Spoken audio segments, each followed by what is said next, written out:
করছে পুলিশে মারছে বলে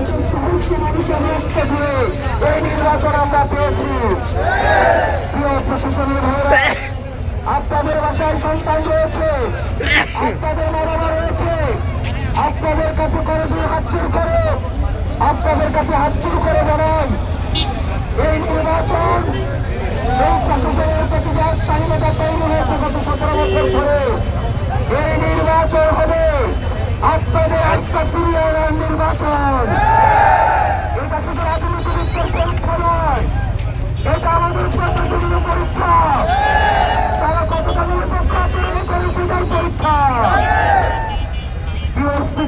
ভাইয়েরা, ইউনো মহোদয়েরা, আপনারা মেধার স্বাক্ষর রেখে যোগ্যতা দিয়ে আপনারা চাকরিতে এসেছেন রাজনৈতিক দলের গোলাম হওয়ার জন্য। রাজনৈতিক দলের গোলামি যদি করেন, এবার নির্বাচনে যদি আপনারা মতদান হন, আগামী 100 বছর তাদের গোলামি করতে হবে, আগামী 100 বছর ভারতের গোলামি করতে হবে। প্রশাসনের ভাইয়েরা, এই সহস্রাধিক শহীদ আপনাদের সামনে শহীদ হয়েছে, আপনাদের সন্তানদের রাস্তায় নেমে এসেছে, তার সন্তান জীবনের রাস্তায় ছিল। আল্লাহর দোহাই লাগে, আপনারা যারা আছেন এখানে পুলিশের অনেক সদস্যদেরকে দেখলাম নতুন নিয়োগ পেয়েছেন, আপনাদের পোশাকের আপনাদের কসম দিচ্ছি এই পোশাকের মর্যাদা রাখার জন্য ভোটের দিন যদি আপনারা কম্প্রোমাইজ করেন তাহলে তাকে আপনাদেরকে ক্ষমা করবে না। আমরা বিশ্বাস করি সুস্থ নিরপেক্ষ যদি নির্বাচন হয়, এই 11 দিনের প্রযুক্তি কেউ ছেড়েতে পারবে না। আমি মহারাষ্ট্রবাসী, আপনাদের সিদ্ধান্ত নিতে হবে এই নির্বাচনে আপনারা কাকে ভোট দিবেন। আপনারা কি সাইকেলকে ভোট দেবেন না আপনারা আইনকে ভোট দেবেন, এটা আপনাদের সিদ্ধান্ত, এটা আপনাদের সিদ্ধান্ত।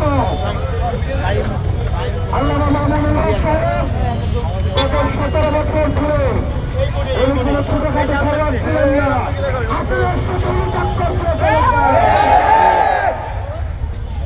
আপনাদের আমার উচ্চগুণাকে ভোট দিয়ে সংসদে পাঠিয়ে আমাদের সুন্দর আমাদের সমৃদ্ধ একটা গণতান্ত্রিক বাংলাদেশের পথে আপনারা আমার হাতটা শক্তিশালী করবেন ইনশাআল্লাহ।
ধন্যবাদ আসনাদ আব্দুল্লাহর আজকের এই বিপ্লবী বক্তব্যের মধ্যে দিয়ে ইনশাআল্লাহ মোহাম্মদপুর আদাবর এবং শেরে বাংলার তরুণ সমাজ আগামী 12ই ফেব্রুয়ারি 11 দলীয় নির্বাচনী ঐক্যের পক্ষে